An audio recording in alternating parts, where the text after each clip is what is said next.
firma aquí, solo la firma.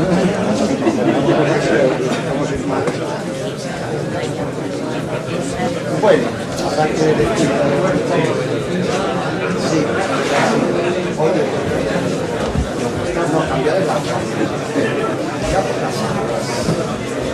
Solo la firma, no quiero mostrar, solo la firma. Ahí.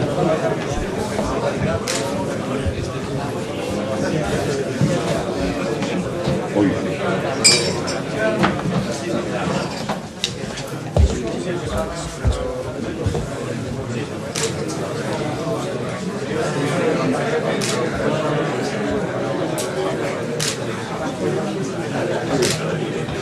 Bueno, don Gustavo, bueno, señoras y señores. Perdón, como la mayor parte no sois asturianos, pues no tenéis por qué conocer al señor alcalde de Oviedo, don Gabino de Lorenzo, que ha tenido el buen gusto de venir a darnos un saludo. Pues gracias, Gabino. Y decirles a ustedes que son unos privilegiados por tener a un colega como don Gustavo Bueno, que es una de las mentes más privilegiadas y una de las figuras del pensamiento filosófico de la España, y fuera de España también, del siglo XX. Oviedo también tiene el privilegio de tener entre sus hijos a don Gustavo, porque hace unos años le hemos nombrado hijo adoptivo de esta ciudad. Y es un orgullo, ya un poco mayorcito lo adoptamos, ¿verdad? Pero muy a tiempo. Don Gustavo. Muy bien.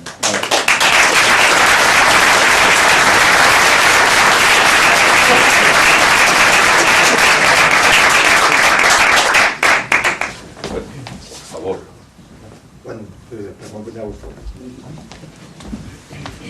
Bueno, yo tengo que decir, externos, que me ha venido que le dedicase un libro y le he puesto El mejor rey, el alcalde.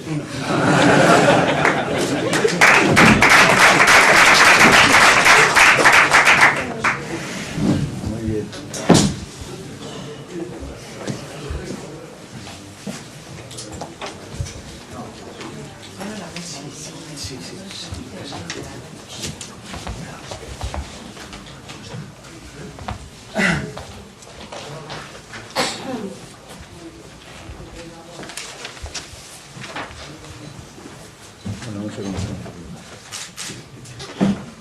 Bien, pues vamos a empezar esta sesión, que es la última, después de unas jornadas que yo creo que han sido de las más fructíferas dentro de los encuentros que venimos teniendo hace años ya, ¿verdad? Y seguramente, vamos, si me imagino a mí, me imagino que ha sido por el tema que hemos escogido. Es decir, si hubiéramos escogido un tema pues propio de lo que llamaban antes filosofía pura, ¿verdad? Pues los debates hubieran sido distintos, totalmente diferentes, ¿no? Habría habido un gran cultivo de ingeniosidad por parte de nosotros, de negativismo, etcétera. Pero aquí, como era un tema económico, en donde además había economistas profesionales muy relevantes, pues naturalmente los problemas estaban ahí y era imposible pues, suponer que no existían, ¿no? Y las opiniones subjetivas quedaban completamente neutralizadas por la realidad de los argumentos. Y entonces lo que quiero decir, todo esto era para decir que prácticamente yo lo que voy a decir ya está todo dicho, que no esperen ninguna novedad, porque está todo dicho por mi parte y lo que se ha dicho aquí y las intervenciones que hemos tenido, etcétera. Pero en fin, voy a hacer una especie de recapitulación de la situación desde mi punto de vista como natural. Entonces, y la voy a hacer como está anunciado además, como el esbozo de un epílogo al ensayo sobre las categorías de la economía política, que ha sido citado varias veces, ¿no? La razón de hacer esto es que un grupo aquí presente, Armesilla, etcétera, ¿verdad?, que ha intervenido por aquí, pues se les ocurrió hace un par de meses, creo, reeditar este libro por su cuenta, ¿verdad? A mí me dijeron que qué me parecía, pues ya hago lo que quiera, claro, el libro ya es su objetivo, pues muy bien, lo reediten. Y entonces, pero tengo que poner un epílogo, un prólogo, porque este es un libro que tenía 40 años, yo creo, 40 años. Y entonces, pues los 40 años se notan en todo. Y se notan, pues yo creo que por razones objetivas también. Primero porque han cambiado las circunstancias políticas y económicas a la actualidad. El principal cambio que es pertinente para estas observaciones, yo creo que es la caída de la Unión Soviética, por las razones que voy a explicar ahora rápidamente. Y los otros cambios que están muy ligados con este, ya desde el punto de vista del desarrollo del materialismo filosófico, pues es ciertos desarrollos del materialismo que entonces aquí no estaban todavía formulados, estaban embrionarios. Pues principalmente lo que tiene que ver con la teoría del Estado y lo que tiene que ver con ciertos desarrollos de la teoría del cierre y las distinciones de alfa y beta, que aquí prácticamente, bueno, que aquí no existe todavía. Bien. Luego también me han dicho que puede ser interesante para muchos oyentes jóvenes, pues eso, que les hable bueno, yo digo que soy anciano, viejo no anciano, o sea, metido en años, ¿verdad? Anti-años, metido en años. Un señor que está metido en años, 86 años, pues puede ser interesante recordar algunas cosas pertinentes con este libro, para los que son jóvenes, como digo. Y lo más importante, yo creo, lo más significativo, es recordar que este libro, pues es una especie o fue una especie de selección de un seminario que muy parecido a este, por cierto, en el sentido de que venían economistas también, cuando no había facultad de económicas en Oviedo, en los años 60, cuando la revolución de 68, 69, 69, 70, ¿no? Un seminario muy intenso que estaba en colaboración con el Departamento de Antropología, que dirigía entonces Valdés del Toro, que éramos muy amigos y que tuvimos una colaboración muy estrecha durante 10 años, ¿verdad? Y aquello acabó, bueno, os voy a contarlo porque ya lo sabe todo el mundo, pero en fin, acabó con un bote de pintura que me tiraron una paliza y un cartelón que me llamaron de clase, que le llaman por teléfono. Yo salí de clase, vinieron un comando que venía de Cataluña, me pegaron una paliza y entonces un cartelón que ponía la calle del capitalismo. Se sobreentendía el capitalismo soviético, el capitalismo de Estado soviético. ¿Qué ocurría ahí? Pues es una cosa muy curiosa, porque el seminario aquel, tanto por parte de antropología como por la mía, pues tenía una perspectiva totalmente distante. Es decir, que en principio no era propiamente política, así como suena, más bien se inclinaba hacia la antropología. Y entonces, pero luego de hecho ocurrió lo siguiente, que en la facultad los grupos prosoviéticos, que eran la mayoría, venían a filosofía. Claro, por algo sería, ¿verdad? Y los prochinos iban a antropología. Seguramente por el modo de producción ascético, yo que sé por lo que sería, ¿no? Y entonces, esa era la cuestión. Total, que el seminario alcanzó grados de intensidad tremendos, ¿verdad? Y acabó eso, como el resto de la escuela, como suele acabar siempre que se dialoga, más o menos, ya a fondo, ¿verdad? Entonces dialogamos tanto que acabó así. Pues. Bien, sí, claro, porque el diálogo tiene que tener un freno inmediatamente, una anástasis, pues digo, vamos a no pasar de aquí, porque si no, claro. Bien. Bueno, pues entonces, en aquel seminario, pues, aquí hay presentes algunos de los que asistieron, por ejemplo Tomás García asistió a aquel seminario y sabe perfectamente de lo que se trata. Entonces aquí, al leer yo ese libro, yo este libro no lo había vuelto a leer desde entonces, así como suena, había leído algunas páginas, pero luego no lo había vuelto a leer. Y cuando estos días lo leía en función de esta publicación, pues quedé asombrado. Dije, pero ¿cómo digo yo estas cosas? Además, yo ni siquiera lo entendía, Es decir, tuve que gastar mucho tiempo y decir, bueno, pero qué cosa tan extravagante, ¿verdad? Una cosa totalmente extravagante. La propia estructura del libro, dialéctica, categorial, económica y filosofía. Era una cosa realmente sorprendente. Cosa que, sin embargo, he notado que a mucha gente no le sorprende porque, ¿no?, como otra cosa de filosofía, que más da, ¿verdad? Son palabras bien. Bueno, ¿qué ocurría aquí? Bueno, y después de mucho darle vueltas, pues, bueno, y luego cuando, esto por ejemplo, pero luego cuando aparecía la palabra socialismo, filosofía y socialismo, visto así de golpe, yo digo, bueno, claro, socialismo hoy día es el PSOE. Y entonces esto da lugar a que muchos digan, bueno, qué vergüenza este individuo, cómo ha cambiado de chaqueta. Bueno, pues lo hubiera cambiado, ¿qué más da? ¿No? Eso no tengo ningún inconveniente, pero que es que no es eso. Es el lenguaje. ¿Por qué?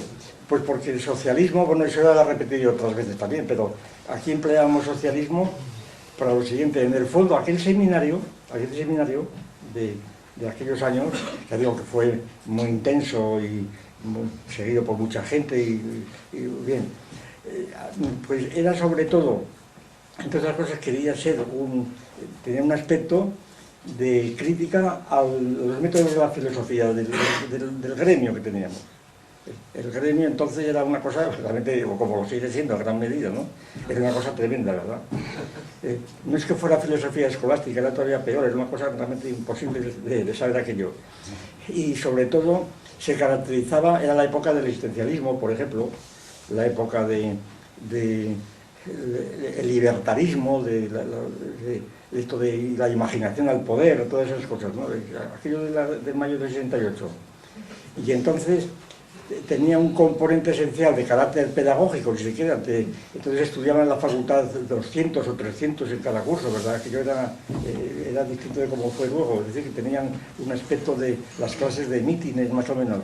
Y una y la tendencia generalmente de la gente era también interpretar la clase de filosofía, que les gustaba mucho, pero en términos psicológicos. Por ejemplo, había una institución llamada el confesionario, en donde tenía yo que estar después de clase pues 2 horas, muy a gusto, con gente que venía a confesarse.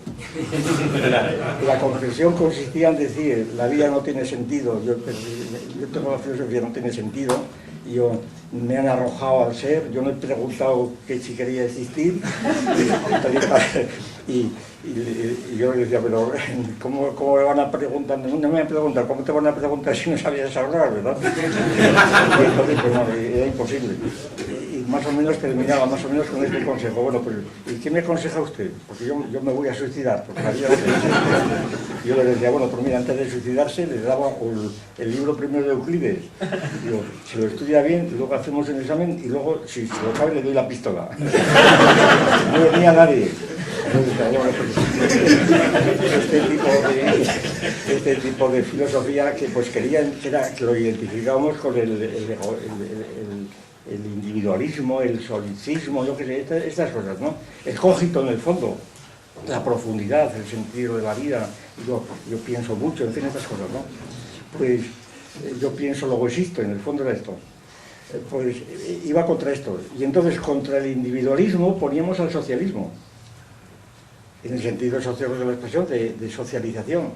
Claro, luego me enteré que socialismo es una palabra que había inventado el uno que inventó la palabra solidaridad, en el sentido actual, que era Leroux, Pierre Leroux. Entonces inventó la palabra socialismo y nada, y se popularizó pues hasta ahora, ¿no? Y entonces, pero claro, fue una palabra secuestrada porque socialismo, como tantas veces hemos dicho después, socialismo, pues yo no creo que sea un concepto que define, por ejemplo, a un partido político de izquierdas, como se dice, porque tan socialismo es el de derechas como de izquierda. El año pasado, me parece que fue, publiqué un libro llamado El mito de la derecha, donde yo defendía, no representaba una taxonomía que era la derecha socialista. Es decir, hay una derecha que es socialista. ¿Por qué? Pues porque tiene la misma política muy parecida a la de la izquierda, y allí incluía pues toda la época de Maura, de Primo Rivera y la época de Franco. Seguros sociales, seguridad social, todo esto, es exactamente la misma política, en diferentes grados de desarrollo, según entonces, derecha socialista. Y defendíamos la tesis, tan socialista es pues una sociedad anónima, ¿verdad? tan socialista como un sindicato obrero. Los dos son socialistas, se dan de sentido contrario, pero yo soy socialista y usted ¿qué es? Individualista, ¿no? Eso no. El uso de las palabras es tan fuerte que ahora prácticamente hay que decir esto, pero seguramente resbala en muchos porque digo, bueno, esto es una justificación a posteriori, no, era esto realmente. Entonces, al atacar a este concepto individualista o no sé cómo decirlo, egocentrista, meditativo de pensar, ¿verdad? El cogito, más o menos, la tradición cartesiana, pues al tratar de asuntos como la economía política, pues era una gran medicina para este tipo, y entonces interpretábamos que socialismo entonces, además socialismo entonces no significaba lo que ahora, socialismo entonces significaba comunismo. Socialismo entonces era comunismo, es decir, la revolución socialista era la revolución comunista soviética, ¿no? Era esto. Y entonces, pues es un contexto que de aquel seminario, pues muy difícil de explicar ahora, por eso fuera de contexto queda todo descoyuntado, porque además el seminario no está entero, porque hubo que seleccionar cuando se le ocurrió a Rosa Regal pues publicar esto, hubo que mandar rápidamente allí todo un material que había allí de enorme, pues sacar rápidamente para mandarlo porque tenía que publicarlo rápidamente, o sea que es una cosa descoyuntada, es una cosa, pero en fin, así es. Y por eso necesita un prólogo, necesita un epílogo de algún modo de la cuestión, para no dar lugar a malos entendidos. Y entonces la idea principal pues era tratar de demostrar hasta qué punto el concepto de economía política, hay que tener en cuenta, como he dicho, que antes no había facultades de economía, la economía se estudiaba en las facultades de Derecho, e incluso se distinguía economistas, yo recuerdo aquella distinción que me hacía muchas veces, economistas literarios y economistas matemáticos, no sé si ahora sigue esto. Es decir, los que utilizaban las matemáticas tipo Gibbons y tal, y los que no, como tipo, yo qué sé, Stuart Mill, por ejemplo, digo yo, ¿no? Algo así, ¿verdad? Y entonces el análisis de la economía política, pues claro, allí implicaba todas las cuestiones políticas, la cuestión de la Unión Soviética, etcétera. Hay que tener en cuenta también que, a pesar de que desde fuera éramos filosoviéticos, y yo reconozco que era filosoviético, pues no me importa, era filosoviético, pero a distancia completamente, a distancia. En lo siguiente, era filosoviético porque, conociendo lo poco que conocíamos de la Unión Soviética, estábamos suscritos a una revista Soviet Studies que era carísima, traducida al inglés, que más o menos mantenía en contacto.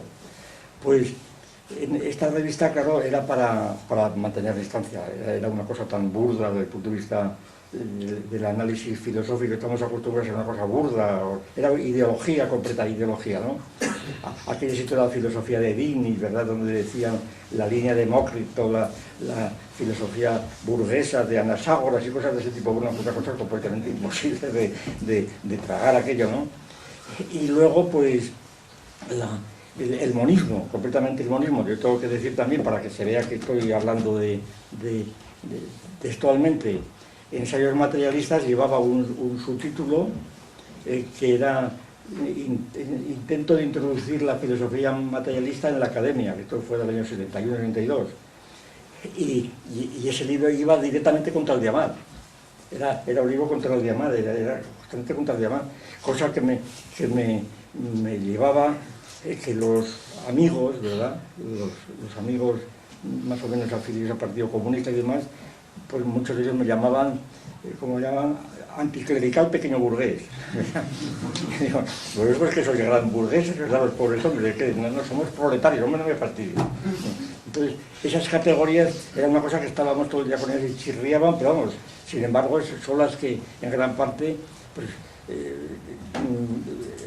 definían a gran parte del público, de forma que el seminario había que ponerse muchas veces en esa terminología y en esos conceptos para poder seguir adelante, de manera que era una cosa típica del posibilismo de aquello. Y eso deformaba también el pensamiento completamente. Y por esto lo digo porque para mí ha sido un descubrimiento reconstruyendo estos días, estos capítulos de dialéctica categorial, economía y filosofía, cosas de ese tipo. Y luego otro, no sé cómo, dialéctica de la categoricidad, destructiva de la categoricidad económica. Todas estas cosas, en el fondo es una cosa sencillísima, es simplemente he aplicado el método dialéctico a la propia economía política, a ver cómo aparece, cómo se destruye, realmente es esto. Pero que estaba expresado en unos términos académicos abstractos que hoy día me resultan ridículos, pero ahí está, no es que lo mueva ya, ¿verdad? Por eso lo único que es ponerle fecha.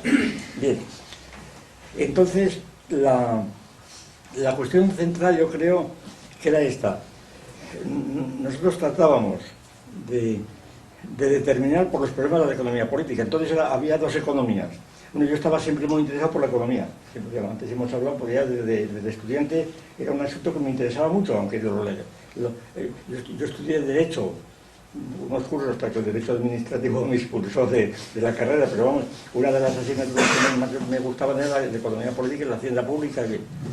Y entonces, hombre, no sabías nada, pero tenías una pues sabías quién era Gibbons, que eso lo habías leído, Marshall, en fin, estas cosas, ¿no?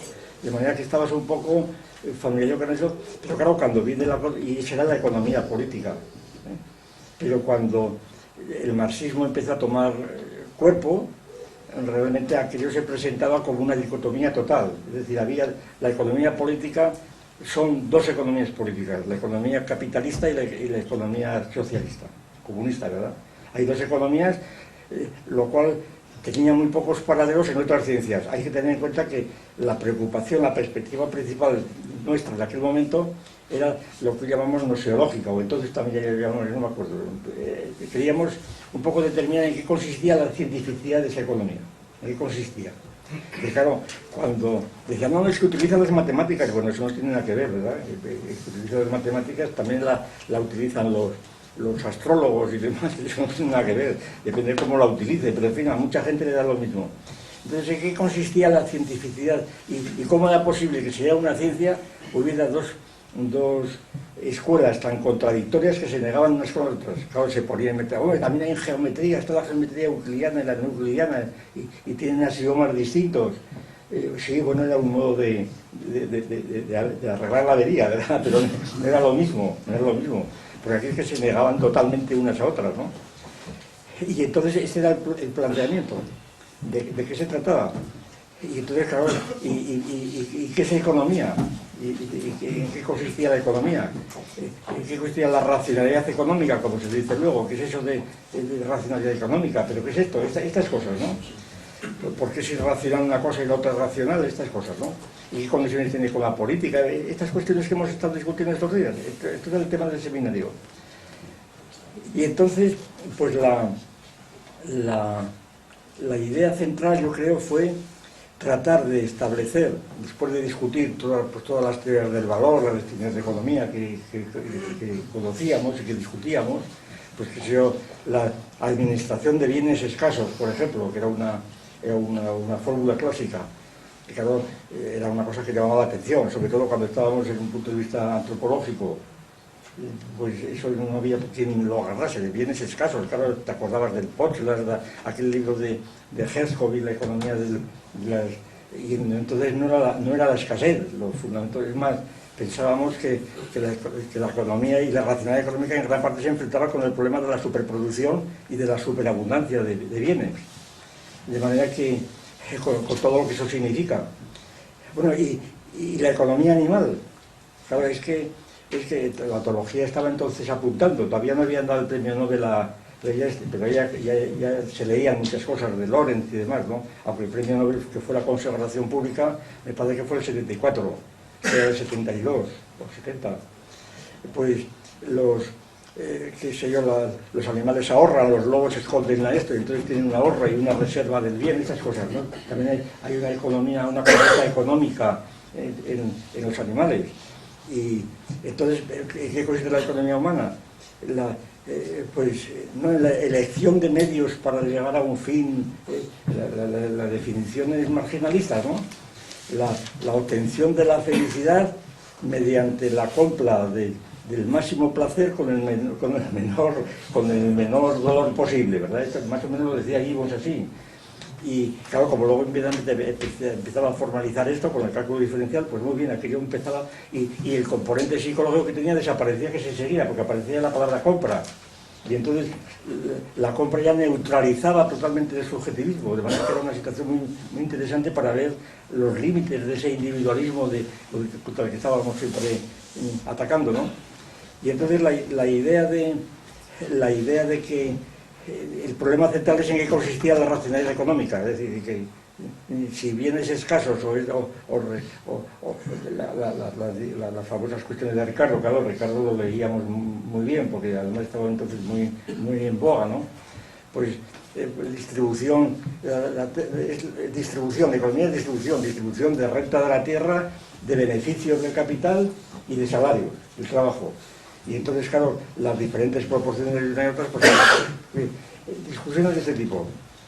Entonces, ¿en qué consistía, de qué se ocupaba la economía política? Esa es la cuestión. ¿De qué se ocupaba la economía política? Bueno, una de las ideas centrales que están aquí reflejadas en aquella tabla, que se ha citado alguna vez aquí, en la página 44, la tabla de rotación recurrente, pues la idea era esta. Estoy un poco contando cómo salieron estas ideas, ¿no? La idea era que, primero, para que se pudiera hablar de una categoría económica, claro, estábamos hablando de las teorías de las categorías, de las categorías económicas. Dentro de la teoría de las categorías, decía la categoría que estaba ya bastante adelantado, y en este mismo libro ya se aplica todo lo que entonces podíamos aplicar. De manera que había habido otro libro el año anterior, Etnología y Utopía, donde también se aplicaba el cierre, pero vamos, todavía mucho más embrionario, y aquí también con un poco más de esto, pero vamos, estaba ya, la perspectiva en el fondo era la misma, aunque sin detallar, ¿no? Entonces se trataba de ver en qué consistía la categoricidad de la economía política. Es decir, porque la economía política no era política, o no era psicología, o no era antropología, yo qué sé. ¿En qué consistía y por qué la etología tampoco era economía? No cabía hablar de economía o de racionalidad económica, aunque pudiese hablarse de razón, o como después se dirá, o por lo menos después nos enteramos, la tecnología esta de Brunswick, de los raciomorfos. Los animales son raciomorfos, ¿verdad? Era el perro de San Basilio famoso, aquel perro que ha sido durante siglos la referencia, toda la tradición escolástica. Es un perro que va siguiendo la pista de la liebre, llega a un punto del camino donde se trifurca, y entonces el perro huele el primer camino, no ve pista, huele el segundo, no ve pista, y entonces, si no ve el tercero, se lanza por aquí. Lo cual quiere decir, así interpretaba, que había resuelto un silogismo disyuntivo, ¿verdad? Que hay tres posibilidades, ni esto, luego esto. Entonces el perro de San Basilio razonaba. Claro, este perro de San Basilio es incluso decir la tradición que ha tenido. Pero luego, con este experimento, excuso decir después con los experimentos de Sultán en Tenerife, la cosa era clarísima. Sultán tenía inteligencia y racionalismo porque sabía resolver problemas, acercando pues cajones, subidos a ellos, cogiendo palos muy distantes, tirando los plátanos que le colgaba aquel era allí, en fin, los animales tenían razón, o por lo menos eran raciomorfos. Ahora, ¿tenían economía política? No, ¿y por qué? Pues inmediatamente discusiones en aquel seminario, ¿no? Pues porque no tenían lenguaje. ¿Y qué tiene que ver el lenguaje con esto, verdad? ¿Y tiene que ver el lenguaje con esto? ¿Y por qué, no? Bueno, en total, lo de los bienes escasos. De acuerdo que hubo un criterio que inmediatamente pusimos sobre la mesa fue este. Los bienes escasos, ¿por qué son escasos los bienes? Pues primera afirmación, que vamos, que yo creo que está aquí más o menos, si no explícita, pero es implícita. Los bienes son escasos no porque, se llaman escasos no porque sean escasos, ¿verdad? Sino porque no están dados en la naturaleza. Porque en la naturaleza no se encuentra un automóvil, ni una motocicleta, ni un vaso, ¿verdad? Es decir, porque todos los bienes económicos son bienes que han debido ser producidos. Son bienes culturales, en una palabra. No son bienes naturales, sino culturales. Incluso, claro, el agua, pues el agua natural fue en Santa, pues está metida en esta botella, en fin, no es natural. Y todos los bienes económicos son bienes producidos, son bienes culturales. Por lo tanto, la producción empieza a ser una categoría fundamental de la economía, tiene que ser producida. Pero claro, no todo lo que es producido. Esta mañana ha leído Ismael, ha leído un pasaje de Ensayos Materialistas donde hablaba de la producción y en donde, que yo no me acordaba, por cierto, pero bien, hablaba de la producción en donde se decía que la producción no se equipara con la fabricación. Claro, ese es el centro de la cuestión. Es decir, la producción es un concepto que lo entendíamos de un modo mucho más amplio que lo que pueda ser la producción industrial o económica. Y aquí el problema era muy importante porque si la producción económica era una de las categorías de la economía política central, por lo menos en la línea de la economía soviética, o diría más, la producción, y no solamente el consumo, etc. Entonces, la producción por sí misma no garantizaba el carácter económico de la producción. La producción tenía otras funciones completamente distintas de la producción económica. Empezando, y la idea de trabajo lo mismo. Por lo tanto, claro, trabajo, cuando se dice es que voy a trabajar, yo recuerdo que siempre, a mí me chocaba siempre y me ha seguido chocando. Es más, incluso me dijeron, cuando llegué a autogobierno, me dijeron, ten cuidado porque esto es muy serio, ¿eh? Cuando yo manifesté mi sorpresa de que me pagasen más dinero que en Salamanca por explicar, dije, bueno, realmente, sí, es que trabaja, si yo no trabajo, yo no me siento que trabajo, yo no trabajo. Decía, yo no tenía impresión de trabajar. Yo estaba dando clases, escribiendo, trabajar esto. Y exactamente igual cuando tocabas el piano, no es trabajar. Pues ten cuidado porque ahora estamos haciendo reivindicaciones laborales, bueno, pues yo me callo, ¿verdad? ¿De acuerdo? Entonces, la idea de trabajar, que para muchos era, pues, claro, era lo que dignificaba la existencia, ¿verdad? El trabajo, pues realmente yo ese día no la tenía, la verdad, porque depende de en qué trabajases, como natural. Y luego, pues, había trabajos, pues, que eran contraproducentes, porque eran muy malos, es decir, que soy trabajador, pues peor para ti, ¿verdad? Porque, bien, quiere decir que la idea de trabajador yo no la tenía por las razones que fueran, la idea de trabajo productivo. Claro, es que sin trabajo no se puede hacer nada. Hombre, claro, si por trabajo entiendes fuerza por espacio, por coseno de alfa, desde luego, ¿verdad?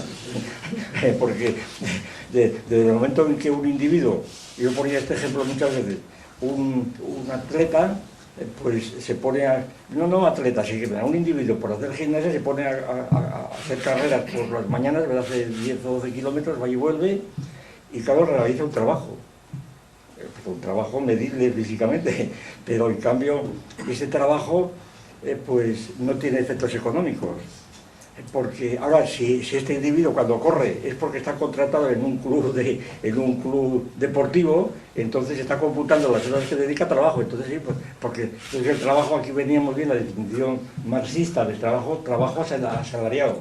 Un trabajo asalariado, entonces es trabajo, cuando me pagan por esto. Entonces yo tuve que reconocer que aunque no era trabajo lo que yo hacía, lo que yo creía que hacía, como me pagaban, pues estaba asalariado, ¿verdad? Estaba asalariado y entonces era trabajo. Y de manera que entonces, también es verdad que aquí venía toda la cuestión del funcionario, que si eras funcionario, que nos hicieron funcionarios por entonces, porque hasta entonces los catedráticos no éramos funcionarios, pero luego nos hicieron funcionarios.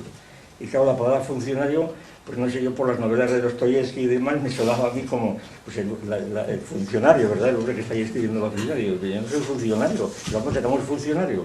E incluso hubo protestas por parte de muchos juristas para recurrir esa disposición, diciendo que no, es un poco lo que está ocurriendo ahora con motivo en la enseñanza primaria de la secundaria, con motivo de la autoridad.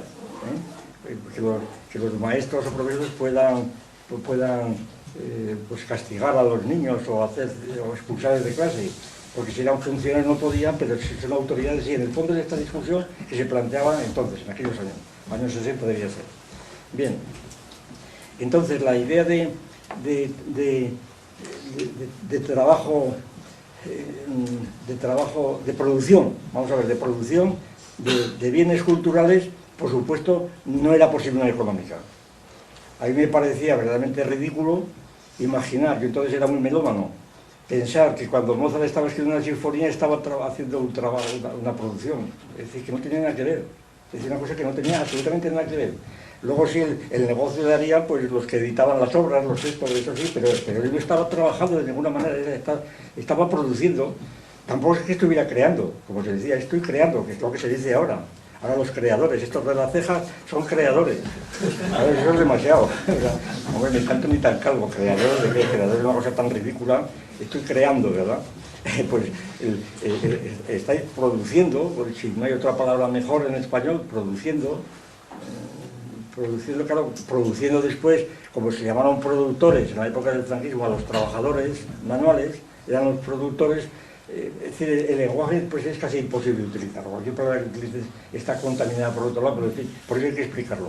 Bien, entonces, la idea de que la producción no tenía por qué ser económica en principio, ni siquiera significar trabajo en el sentido asalariado, por tanto, aunque sí un trabajo físico, pues sí, necesariamente, sobre todo desde una perspectiva materialista, pues aunque Mozart estaba allí escribiendo en las partituras, pues ese era un trabajo, movía la pluma, ¿verdad? Y fuerza por espacio, claro, se puede ver la cantidad pues qué sé yo, de vatios o lo que fuera que desarrollaba por allí, pero en fin, era un trabajo que no era pertinente al asunto. Bueno, entonces, ¿en qué consistía la producción económica? Siendo producción cultural, ¿en qué consistía la categoría económica política? Pues la cuestión era, como todo el mundo comprende, muy importante, porque presentaba el problema de cómo un proceso que estaba envuelto en otros de producción, sin embargo, pretendía alcanzar una cierta categoricidad, una cierta autonomía, una cierta independencia, por tanto, que es lo característico de la categoría. La categoricidad, sobre todo, tiene como fundamento el que se segrega de las demás, es decir, que tiene una especie de autodeterminación al momento de proceder. El ejemplo más claro es en la geometría. Tú estás demostrando un teorema de Euclides y allí es totalmente irrelevante que aquello sea físico o químico, donde está, es exactamente lo mismo, extraes todo eso, ¿verdad? Extraes todo eso. Y por supuesto no tiene nada que ver la tiza con estás escribiendo la tinta, de ahí no sale el teorema, allí salen otras cosas. Y entonces, aquí, y la demostración de los teoremas es totalmente distinta, como sabemos, de las leyes químicas o geométricas. Es decir, incluso aunque se ha utilizado constantemente, es trampa hacer una demostración geométrica pues superponiendo una cosa a otra, a ver si encaja, ¿verdad? Para que la ecuación, a ver si empíricamente, como se dice, no tiene ningún valor, aunque pueda ser una guía para ver que la cosa no va mal descaminada. Bien, pues entonces el criterio más o menos que utilizábamos fue el siguiente. Pues como quiera que la producción económica supone siempre producción de bienes que por tanto no son individuales. La producción económica, el caso de Robinson era el primer caso. Robinson no tiene conducta económica, no puede tenerla, a pesar de los ejemplos reiterados, Robinson, y bueno, y también aquí se han puesto el caso de Robinson. Claro, Robinson se dice que tiene, desde el punto de vista del marginalismo, porque prefiere guardar aquí carne y aquí el otro lado y ahorrar, claro, no comer, claro, pero eso es el ahorro del lobo cuando entierra la presa, ¿no? Entonces no es ahorro, son cuentos económicos aplicados a una conducta individual etológica o no etológica, es igual. Y entonces allí no hay economía en Robinson. Incluso cuando va apuntando los días de la semana, para ver cuándo va, pues tampoco es conducta económica, eso será praxeología, lo sumo, porque no produce nada. Sí, entonces, ¿qué pasa con Robinson? Que no puede desarrollar conducta económica un individuo porque no tiene posibilidad de intercambiar los objetos que ha producido, y entonces, si no tiene posibilidad de intercambiarlos, no hay producción, sencillamente no hay producción. Y entonces, ¿cuándo empieza la producción? Pues la producción empieza principalmente cuando hay un grupo social, de momento indeterminado, un grupo social, en el cual los individuos producen bienes culturales y los producen de forma institucionalizada ya, ¿verdad? Institucionalizada, aquí no se emplea la palabra, pero está ejercitada ampliamente, porque me he dado cuenta que está totalmente ejercitada, incluso más o menos alguna vez aparece la palabra. Es decir, que la producción económica no es una producción, diríamos, una creación totalmente individual, genial, ¿verdad?, que nadie la entienda, porque entonces no tendría valor económico, salvo que se compre por esto, en el caso de los cuadros de los genios, ¿no?, y que adquieren valor precisamente por su rareza, por su extrañeza. Entonces, parece ser que la producción de un bien económico tiene que estar dado conforme a un modelo ya estereotipado más o menos, ABCD, un modelo que es el que le permite después ser transmitido a otro, traspasado a otro, ¿no?, adquirido por otro, lo cual era el argumento principal contra todo tipo de individualismo, de que hablábamos. El bien que yo estoy fabricando tiene que ser entendido por otro con relaciones simétricas, transitivas, etc. Es decir, hay un tipo de realidad que está implícita al parecer en la fabricación, en la producción económica. Y entonces, en este proceso de producción, claro, lo esencial es, primero, que la producción, de un modo u otro, tiene que ser ya no individual, porque nadie puede producir algo si no pertenece a una institución. Es decir, nadie tiene una idea particular, nadie, imposible. Todas las ideas son heredadas. El lenguaje es la mejor demostración de que parte ya de ideas heredadas. Es decir, es imposible partir de cero, ¿no? Y entonces la producción es esencialmente histórica, en una palabra. Y esto es un hecho esencial, es esencialmente histórica. Y entonces la producción económica, que pues, por de pronto tiene que ser producción de cuerpos tridimensionales, algo parecido, tiene que producir cuerpos. Es decir, una partitura, un concierto de flauta, ¿verdad?, tiene que producir cuerpos, un libro, es decir, una casa, por supuesto, y todo lo demás, un pan. La producción tiene que tener cuerpos, porque ahí es cuando empieza el intercambio. Y entonces los bienes producidos son precisamente escasos por eso, porque tiene que ser producido, lo cual no quiere decir que la producción no lleve inmediatamente a una superproducción, por lo menos relativa a la demanda que haya. Bien, entonces según esto, claro, se establecen inmediatamente unos circuitos en donde el intercambio era fundamental. En los términos más sencillos, la compra. Quitando el trueque directo, ¿verdad?, y era el criterio, uno de los problemas que se planteaban aquí más concretamente, por qué razón era tan discutible hablar de economías pues primitivas. Los libros como el de Herzog, y me acuerdo que es un manual todavía tiene un valor extraordinario, ¿no?, la economía de los pueblos primitivos, algo así. Entonces, donde describe multitud de, precisamente aquí he visto en el libro viene una reproducción de ese libro, la última página, que es la evolución de la moneda, bueno, del dinero, que son los colmillos de unos jabalíes, ¿verdad?, que van creciendo. Es una moneda que para el dinero, ¿verdad?, porque es el colmillo que va creciendo. Y entonces esto lo pone Herzog como ejemplo de que en los pueblos primitivos hay monedas porque calculan según la medida del colmillo del jabalí y cosas de ese tipo. Entonces, ¿en qué se diferenciaba o cuándo se puede decir que empieza la economía política como categoría? Ese mismo problema que planteábamos con la química, cuando se discutíamos la teoría del cierre, en aquellos seminarios también, pues en qué se diferenciaba la química de la alquimia y cosas de ese tipo, ¿no?, y de la metalurgia. En los libros de marxismo típicos, el libro de Bernal, etcétera, me acuerdo que el criterio, la química empieza en la edad de bronce, en la edad de los metales, porque empiezan a fundirse los metales. Claro, eso es decir, eso era demasiado lejos, ¿no? Y entonces el criterio que encontrábamos, que queríamos encontrar, que bueno, ya lo hemos repetido muchas veces, hay un criterio objetivo, pero inequívoco, por lo menos para determinar cuándo hay química y cuándo no hay química. Si un campo categorial consta de términos enclasados, porque si no, que puedan entre sí componerse o dividirse por operaciones para dar lugar a términos que pertenezcan a ese campo, que es la idea de cierre, así ordinaria, de cierre operatorio.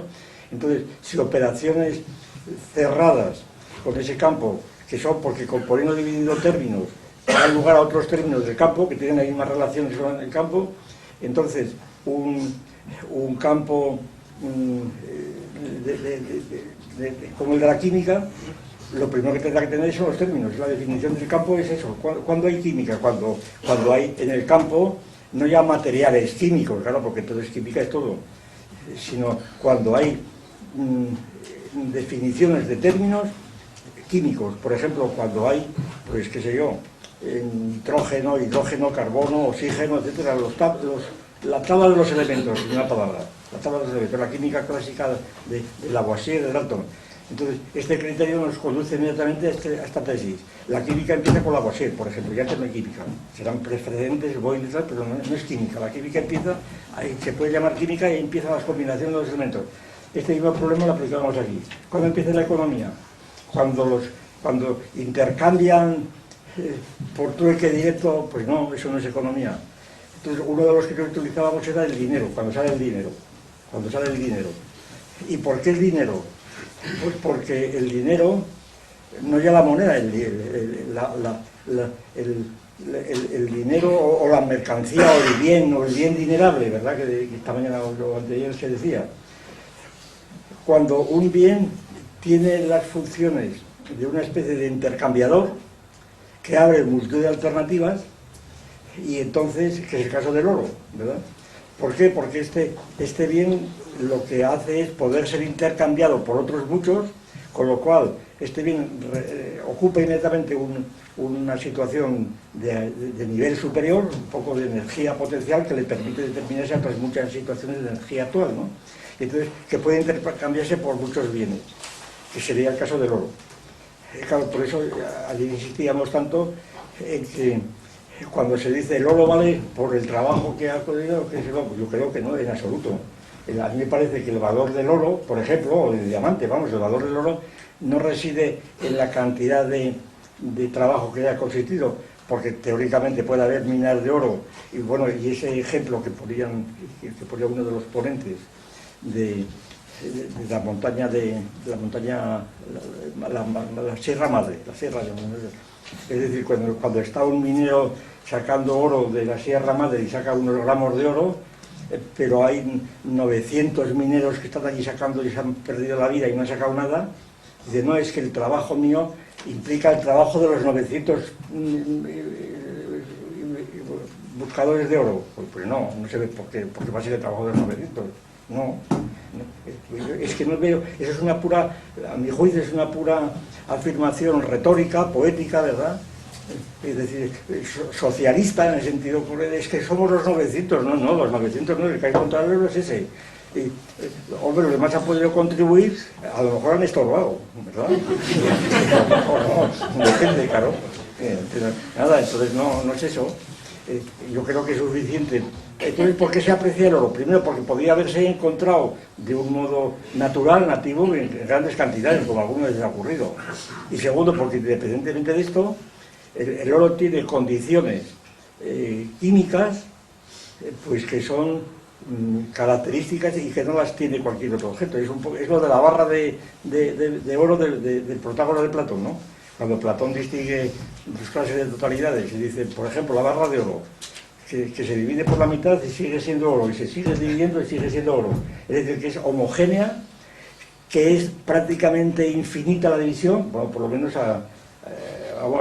es absurdo, porque llega un momento, claro, cuando llegas a unos Armstrong, el oro desaparece ya, ¿verdad? Pero en fin, teóricamente para los procedimientos así ordinarios del cuchillo y demás, pues el oro, eso, además se puede refundir, las partes, todos los atributivos se distribuyen, pero luego se pueden refundir, etc.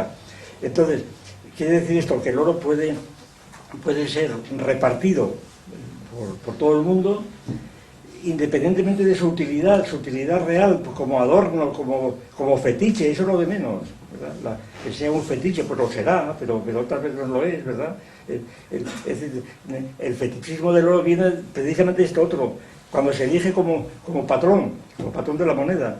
¿Y qué quiere decir esto? A mi juicio siempre lo he interpretado así, no sé. El exigir el encaje oro, hasta Nixon, ¿verdad?, que decíamos estos días, el exigir para que la moneda, los dólares o lo que fuera, tuviesen un encaje oro, el Banco de España tal, el oro de Moscú, que decía que se fue a Moscú, ¿verdad? El oro, al exigir gira la moneda el encaje oro, como se podía haber exigido el encaje diamante, pero se funda en que el oro es limitado, es decir, que es muy difícil conseguirlo, porque si en cualquier parte hubiera oro, entonces no serviría para el caso, porque de lo que se trata es de limitar el proceso de emisión de moneda, de limitar la inflación, es decir, limitarla exigiendo un criterio que es el oro, que siendo al mismo tiempo una mercancía que es dineraria, sin embargo, limita realmente las posibilidades porque el oro es limitado. Entonces, cuando se quita el patrón oro, ¿qué quiere decir? Pues que se da carta blanca para que los gobiernos y los bancos centrales multipliquen todos sus billetes. Y es eso. ¿Y les parece poco esta cuestión? ¿Parece poco esto? Que sea una limitación en donde ya se ha visto los peligros de lo que es lanzar cantidades y volúmenes de moneda, de papel, ¿verdad? Así sin encaje, es decir, ilimitada, claro. Entonces la idea de la producción pues parece que va ligada a esta posibilidad de cambiar un bien producido culturalmente e institucionalmente por otros muchos, que es la moneda, y por eso entonces la moneda empieza a tener la función, que es lo que esto se aplicó aquí varias veces, o todas las otras anticuadas. Entonces no había ordenadores, entonces había unos aparatos, bueno, en la escuela de minas había aquí un ordenador de aquellos antiguos que se llamaban cerebros electrónicos, pero luego los ordenadores, y ahí se seguían lenguajes de aquellos, el Fortran 4 y el Fortran 3, que teníamos algunos ahí a la facultad, y compramos un aparatito allí de fichas perforadas, ¿verdad?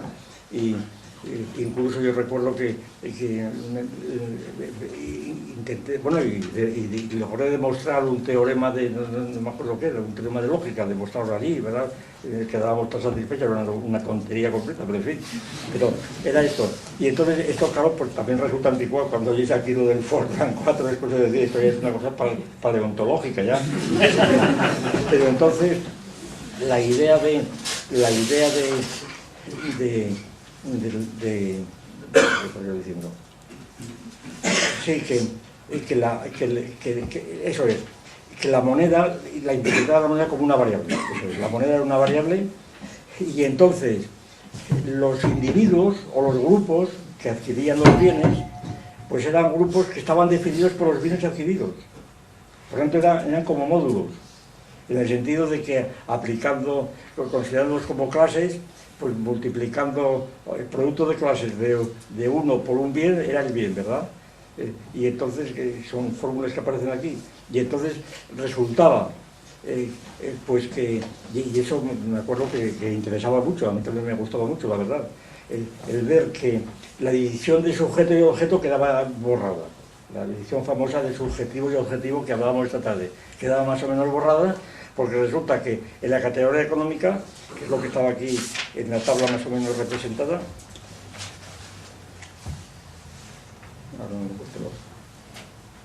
sí. En la tabla hay que remediar aquí esto de una pizarra porque esto no puede ser. De experiencia, ¿verdad? Bueno, pues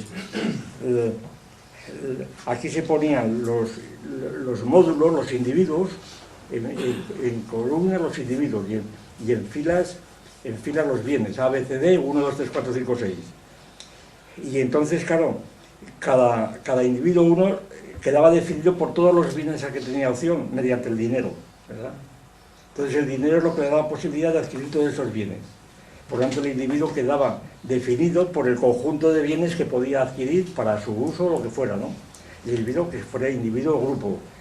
Y de este modo, lo subjetivo y lo objetivo quedaba borrado en la categoría económica. En el momento de mayor subjetividad, el individuo era totalmente objetivo porque estaba fabricando bienes que podía cambiar y comprar o vender o lo que fuera con otro. Y entonces, claro, estos bienes que podían traspasarse de unos a otros en el proceso de circulación, pues estos bienes sugerían inmediatamente la idea de rotación. Idea de rotación que era antiquísima y que realmente a mí se me ocurrió, bueno, además es una tontería decir porque se le ocurre a cualquiera, yo creo, pues del ciclo agrícola de producción, de producción primaria, ¿no? Es decir, en sociedades primitivas, claro, ya asentadas en agrícolas, pues realmente hay un ciclo natural determinado realmente por el curso del tiempo de la naturaleza, que por ejemplo Gibbons lo aplicó después a las crisis, porque una de las teorías de crisis más famosas era de Gibbons, me acuerdo que era que las atribuía a circunstancias pues, planetarias, ¿verdad? Que había cambios climáticos, un poco como ahora se aplica al cambio climático, ¿verdad? Pues eran los planetas, bien. Entonces, en el ciclo agrícola ordinario, pues era un ciclo anual, porque determinado por la naturaleza en una sociedad agrícola primitiva, con una economía ya primitiva, una protoeconomía, que incluso había moneda dineraria, por ejemplo, entre tribus que intercambiaban entre sí, y a través de un río. Yo ponía esto del río por un ejemplo que poníamos entonces, que era más o menos esto, que el cambio de bienes en el río Congo, ¿verdad? Pero en el siglo V antes de Cristo, ¿verdad? Pues desde el punto de vista era lo mismo, donde unos hacían un trueque de bienes, pero el cambio en el Támesis mediante esto era totalmente diferente. Allí había economía, allí no había economía, ya más o menos por ahí. Entonces la idea de la economía parece que estaba asociada a la rotación, al intercambio. Esta rotación que aparece, pues eso, yo creo, sugerida en la idea del ciclo natural. Por lo tanto, es una idea tecnológica, originalmente tecnológica, lo cual encajaba muy bien con la idea general que teníamos de que las ciencias proceden de tecnologías previas, y que recordaba enseguida pues las coordenadas cartesianas. Qué genio el de Descartes, establecer coordenadas cartesianas en el espacio o en el plano. Pues esto es lo que hacen el Cardus y el Decumanus en cualquier calle, pero en las calles romanas o en las calles de Mohenjo-Daro, ¿no? Donde también hay o lo que hacemos todos los días al dar el número. ¿Dónde vives tú? Pues en la calle tal, tercero, derecha, ¿verdad? Pues ya está. Es decir, son las coordenadas cartesianas, es decir, que no tienen más misterio. Y entonces las coordenadas cartesianas es la aplicación de una práctica ya secular de las ciudades, sobre todo de las ciudades hipodámicas, de las ciudades ajedrezadas, donde el individuo queda determinado por tres números, claro, que le definen su situación en el espacio. Bien, pues entonces la idea aquí era parecida, ¿no? Las monedas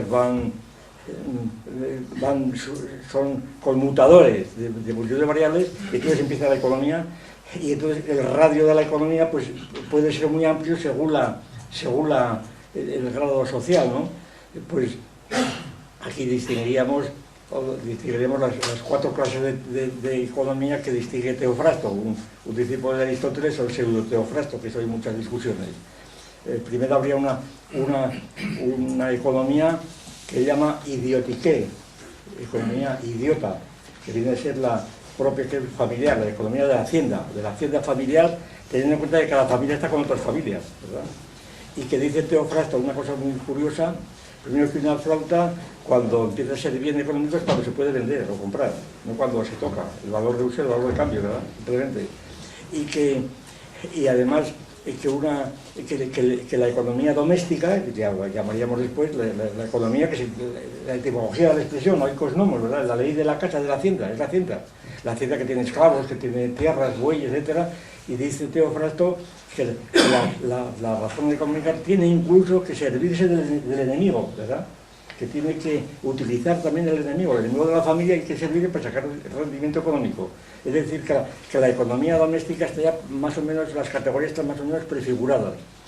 Después hay un caso particular de economía doméstica, familiar, diríamos, que es lo que Teofrasto llama la basilique, la economía real, que es la economía del basileus, del rey, pero familiar, no estatal, no política, ¿no? Luego está la economía que se llama satrapiqués, de sátrapas, que viene a ser la economía regional, la autonómica, diríamos hoy, la economía autonómica, que se caracteriza porque no es soberana, claro. Y luego viene la politique, que es esta, la economía política, donde ya es soberana, y aquí venimos ya con el Estado. Y entonces, la cuestión de la sentencia, ¿por qué el Estado? Pues primero porque el Estado era la Satrapiqué, también antes, ¿verdad?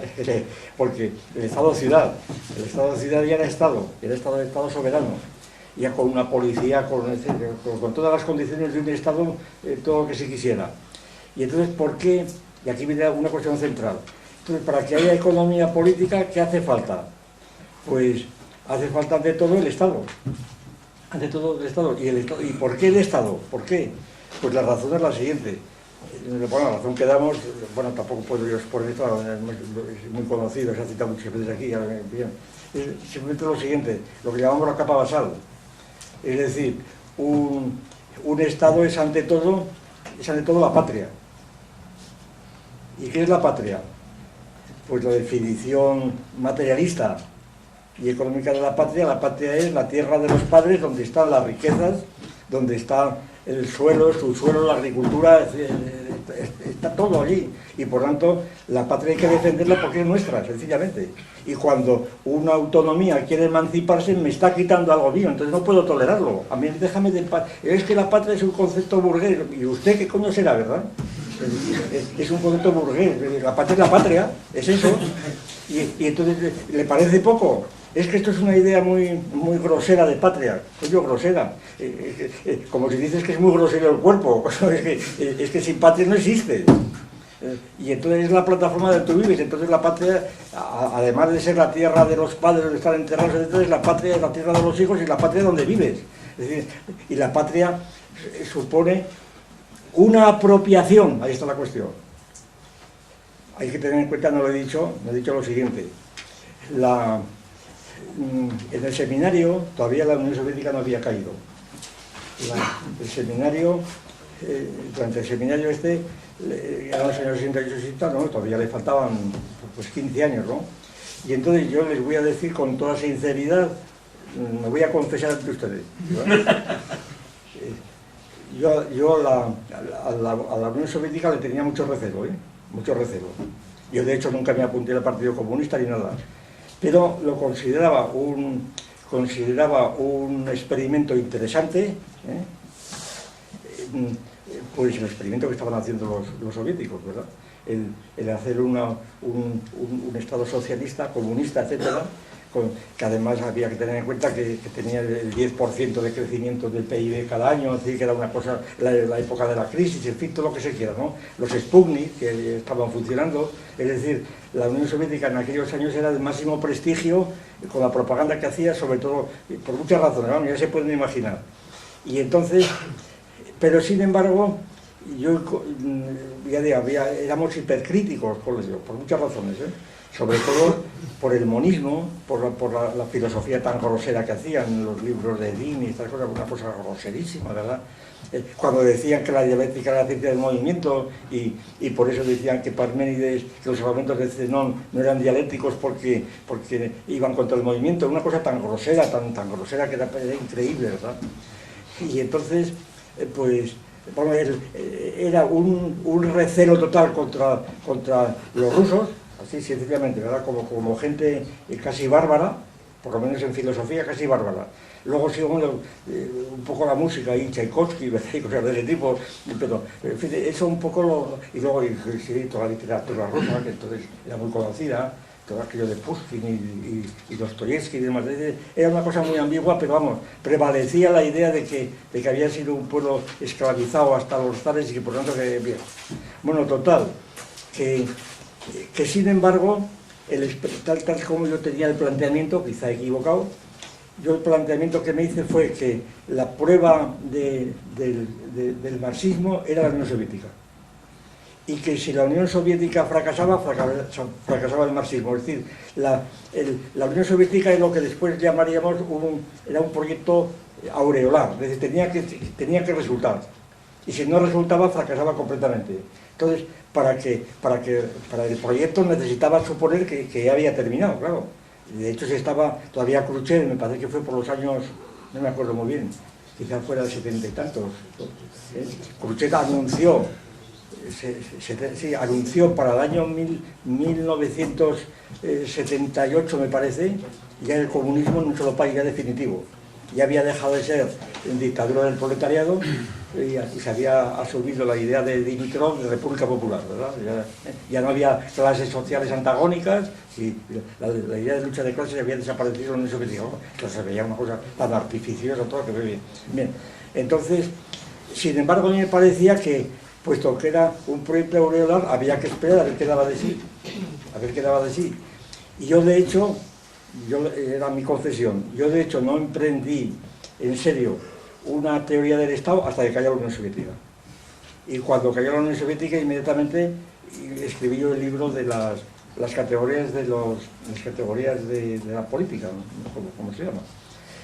En donde, de algún modo, yo intentaba ejemplificar, y ejemplifiqué todo el libro para no hacerlo como la Unión Soviética, que estaba demasiado reciente y que podía parecer un oportunismo. Escogí Roma, por las semejanzas enormes que había entre Roma, que la señaló Tomás el otro día, entre Roma y la Unión Soviética había unas semejanzas impresionantes, ¿verdad? Entre otras cosas, el haber sido dos ciclos que conocíamos enteros, aunque claro, Roma duró varios siglos, la Unión Soviética llevaba 70 años, pero sin embargo el ciclo era completo, ¿no?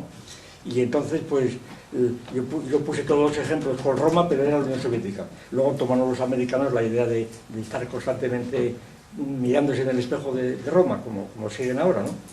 Entonces, la idea, y Roma no en plan simplemente de peplos, ¿verdad?, de películas, sino de películas tipo Gladiator y cosas de ese tipo, ¿no?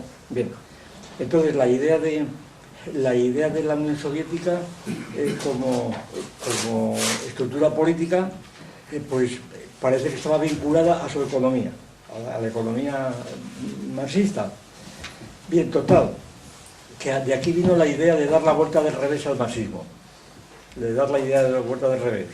Bueno, de esto no voy a hablar porque esto es larguísimo y es muy conocido, ¿verdad? Es muy conocido. Voy simplemente, no sé cómo vamos del asunto, yo creo que ya podemos terminar a las 8, ¿no? Digo yo, no, es que esto me estoy viendo que es muy distinto, esto no tiene que la acabe. Bien, voy a fijarme en el cuadro.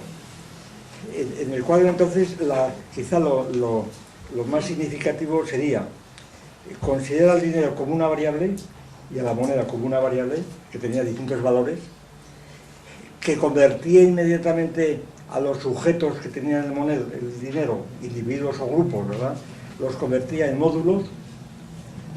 ¿Por qué? Porque se identificaban cada vez con el bien que tenía, porque además en la producción, en el análisis de demandas, tenías que ponerte en el lugar del otro, etcétera, y porque la rotación, esta que tenía este origen tecnológico y que había sido, como es bien conocido, había sido ya representada por primera vez, pero un poco como Descartes las coordenadas no cartesianas las representó de las ciudades, había representado por el tabló de Quesnay, ¿verdad?, en el siglo XVIII, el tabló famoso de Quesnay, que según algunos es el origen de la idea de rotación en la economía o de circulación. Y luego, por supuesto, el propio Marx, la idea de los modelos de rotación, y luego otros muchísimos modelos, ¿verdad?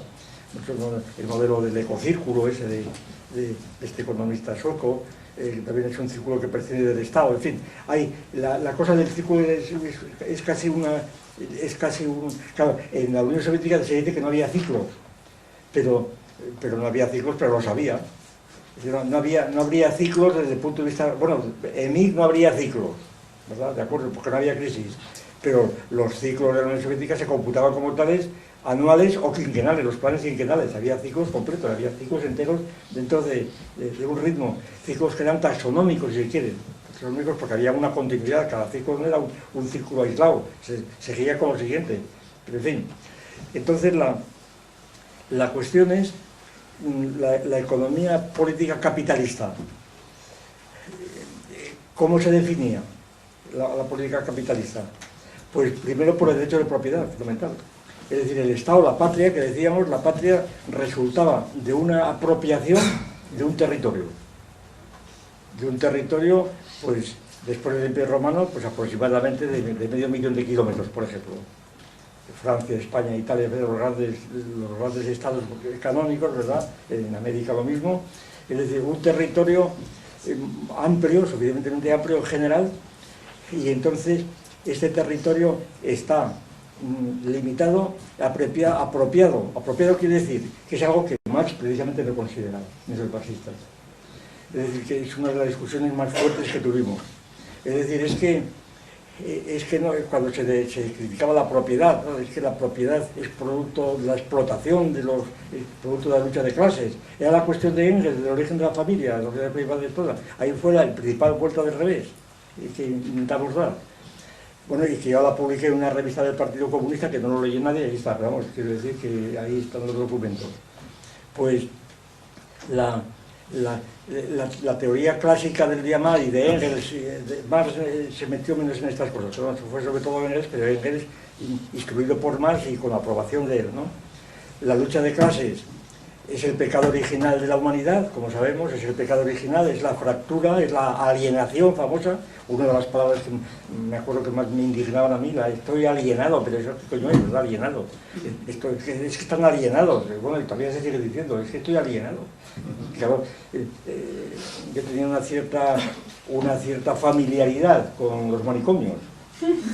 Sí, porque yo en Salamanca iba mucho a los manicomios a ver a los locos, ¿no? Que tenía un amigo psiquiatra y iba a ver a los locos. Y bueno, allá tengo anécdotas muy bonitas, ¿verdad? De una señora, una paranoica que decía que era condesa polaca y me contaba un cuento de eso. Yo tenía que besarle la mano y vestido de un modo especial, en fin. Y luego cuando estaba dando con él 3 horas, luego salía tan loco como ella, pero en fin.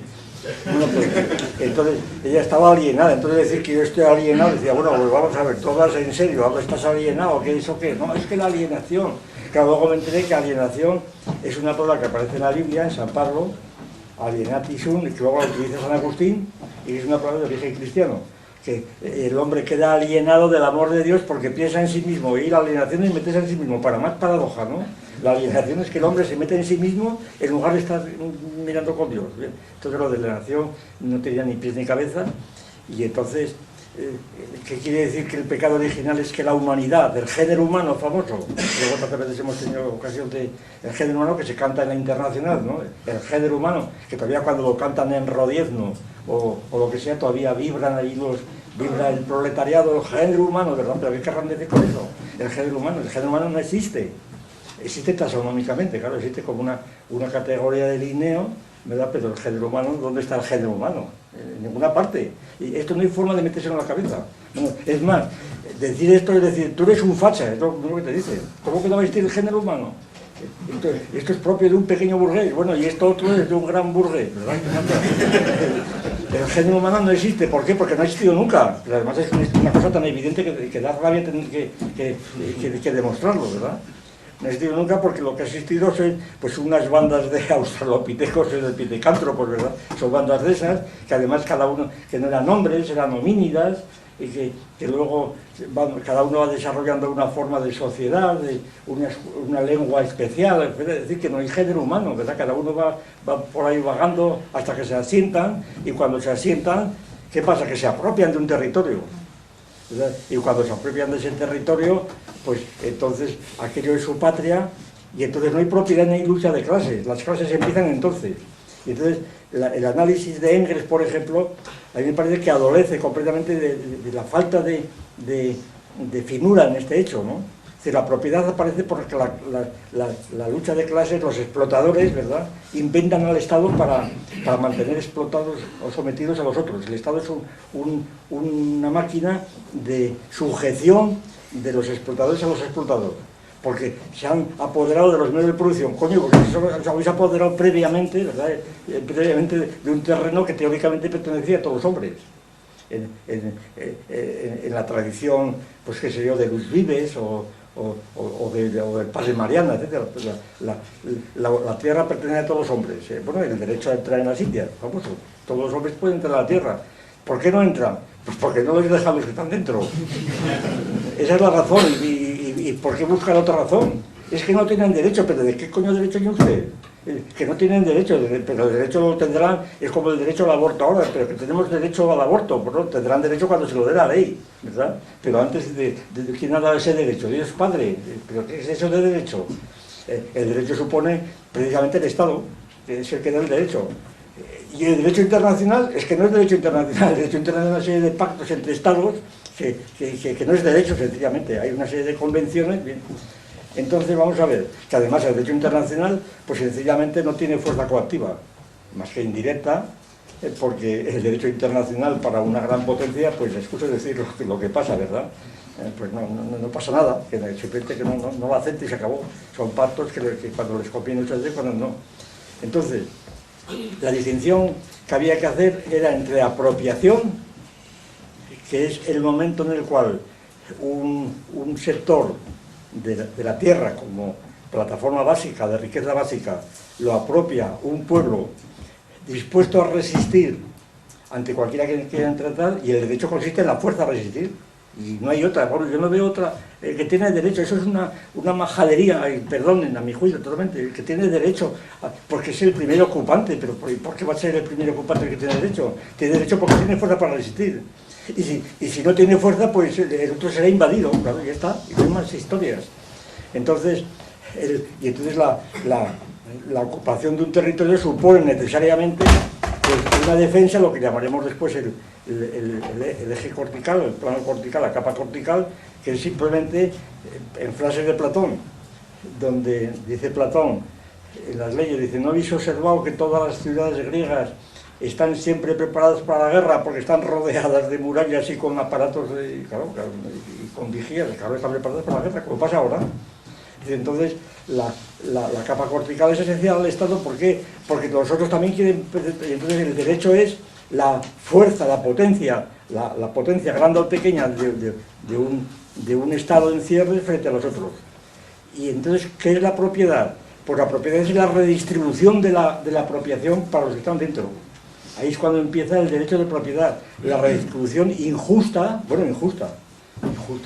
después. Injusta en el supuesto de la igualdad. Simplemente la redistribución, pues sencillamente del que pudo, porque si hubiera podido el otro cogerse lo que se cogió el primero, lo hubiera hecho también. O sea, que injusta de qué, ¿verdad? ¿Injusta de qué? Sencillamente la distribución de hecho del que era más fuerte o más listo, lo que fuera, que se cogió las mejores parcelas de la parte redistribuida, bien. Y entonces ahí es cuando empiezan las clases, a lo sumo. Pero las clases están dentro, según esa teoría, están dentro del Estado. Y no al revés. El Estado no es un resultado de la lucha de clases, sino que las clases empiezan realmente con el Estado, dentro del Estado. Y claro, naturalmente no se niega la diferencia de clases. Ahora, lo que sí se diferencia totalmente es que se reparte clase de trabajadores y clase de ociosos, que eso es mentiras. Claro. Aquello que decía Ortega, y tantas veces repetido, ¿cómo se funda la ciudad griega? Pues muy sencillo, decía Ortega, hablando de a tontas y a locas. A tontas y a locas, que decir al círculo de marquesas que tenía allí hablando, ¿verdad? Después dice Ortega, bueno, es que los hombres de Atenas formaron un corro y se pusieron de espaldas al campo, se pusieron a hablar entre sí y salió la ciudad. Y decían las marquesas: qué bonito, qué bonito. Claro, qué elegante es Ortega, claro, de lo que hablaba, lo que tú dices de que hablaban aquellos hombres en corro. Entonces se hablaban de la necesidad del servicio militar para los jóvenes, ¿verdad? Para poder seguir hablando, ¿verdad? Y hablaban de cómo organizar y acordarse de cómo estaban sus barcos, sus tierras, y demás. Hablaban, pues eso, de los negocios propios de eso. No estaban hablando de... Porque, es más, estos que forman la ciudad son los que mataron a Sócrates, expulsaron a Aristóteles y a Anaxágoras. Es decir, que nada de filosofar, no estaban hablando allí de filosofía, estaban hablando de sus negocios. Y cuando empezaron estas escuelas, eso los expulsaron, los mataron, los liquidaron o los desterraron, pero muchos, como todo el mundo sabe. Anaxágoras, Protágoras, Aristóteles, Platón... Bueno, todos los que quieran, Diágoras. Entonces, Sócrates es el más famoso, pero no es el único. Entonces resulta que la economía política parece que tiene necesidad de una patria, de un territorio, y claro, una de las ausencias en este cuadro, que es evidente, pero vamos, esto me recuerda mucho a aquella teoría de Karl Willer sobre el triángulo semántico. Cuando pone un triángulo, una cara es función semántica, sintáctica, pragmática, y luego cuando lo cotejas con los triángulos de Morris y tal, pues ves que no puedes agregar no puedes hacer un cuadrado en lugar de un triángulo, porque hay más funciones. Entonces lo que pasa es que hay que meter otro triángulo, ¿verdad? Pues aquí lo mismo. ¿Sabe? El Estado no está aislado, como pasa aquí. El Estado tiene otros cuadros. O si se quiere, para no salirse del asunto, suponer que este plano, donde aparece el círculo, es un corte de un espacio de 3 dimensiones, donde esto es el corte, es una esfera, pero hay otros círculos por otro lado, ¿no? Hay otros círculos que son los otros estados. Y estos otros estados pues están en conflicto entre sí, en conflicto siempre, y al mismo tiempo necesidad, claro. Son solidarios unos contra otros, como natural, como los 40 ladrones son solidarios contra los guardias, de la solidaridad siempre unos contra otros. Y entonces que es la idea jurídica de solidaridad de siempre, romana, ¿no? Hasta que Le Roux inventó esa otra historia de la solidaridad. Y entonces la idea de la economía y los intercambios supone cambios internacionales, interestatales, etcétera, sin los cuales es imposible, vamos, esto desde siempre, desde siempre. Entonces la idea de la economía política capitalista, pues, ¿qué significa?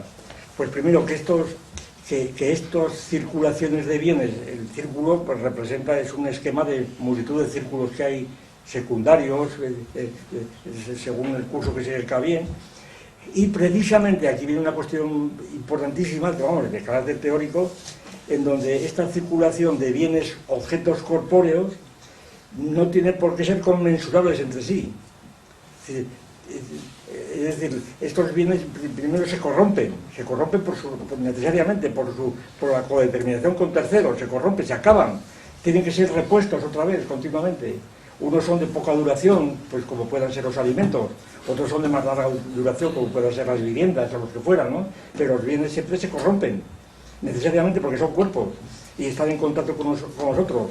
Es decir, entonces no hay ningún ritmo, y el ritmo anual pues también es asimétrico, la famosa ley de mercados de C, claro. No es que al final de cada ciclo todo lo que se ha producido se ha consumido, en cuyo caso había un estado estacionario, sino que sencillamente hay una serie de inconmensurabilidades intrínsecas. Y entonces las crisis yo creo que se deducen de aquí, ¿no? Yo creo que en líneas generales la razón de que haya crisis es que sencillamente la circulación se interrumpe, no es regular porque no hay coordinación ni tiene por qué haberlos de unos con otros, lo raro sería que las hubiera. Y entonces estas coordinaciones pues están completamente vinculadas a la idea de dinámica del sistema económico, en donde entonces la riqueza del Estado, de la nación, la riqueza depende enteramente de los bienes realmente que tienen, de los bienes y de su contexto con los demás estados. Es totalmente imposible, y aquí hay un conflicto continuo porque la situación entre estados es de conflicto completamente. Y entonces, la idea de la vuelta de revés se puede seguir muchas... pero vamos a atacar, ya con esto termino. Voy a tocar pues uno de los temas centrales también en este libro y en general, pero que fue utilizado también el otro día por Arriola, cuando habló del la famosa vuelta del revés, por lo menos se considera aquí, la vuelta del revés de la fórmula M de M y de M diferencial, bueno, incremento delta de M, ¿no? Claro, entonces la primera, este es un caso claro de vuelta del revés, y que tiene que ver con la teoría del valor, como natural, así se ha presentado. Claro, cuando hay... El problema que plantea Marx, todo el mundo lo sabe, es el siguiente, dicho esquemáticamente. El intercambio más elemental es como dice Marx, comprar para vender, ¿verdad? Es decir, o vender para comprar, mejor dicho, vender. Yo vendo una mercancía que tengo, pues que la he producido yo, la vendo pues para comprar otra, ¿verdad? Si soy hortelano, vendo una lechuga, ¿verdad? O en el mercado obtengo dinero y compro otra, bien, comprar para vender.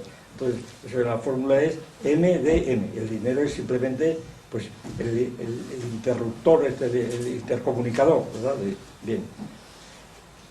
Ahora, el problema lo plantea Marx, bueno, aparte de que esto, Marx no dice muy bien por dónde, hasta qué alcance tiene esto, ¿verdad? Porque esto es un esquematismo muy simple, que puede significar muchas cosas y hay que dar parámetros para ver qué quiere decir con esto. Esto es una cosa que no... Bien, ya se ve lo que quiere decir. Es una situación muy simple. Pero la vuelta del revés, o por lo menos se puede llamar así, la vuelta del revés ocurre algebraicamente. Cuando empiezas con el dinero, lo cambias por una mercancía y obtienes más dinero, ¿verdad?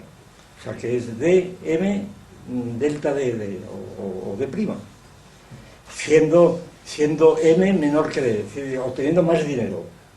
Claro, ¿de dónde sale por qué el dinero para el dinero? Esa es la cuestión.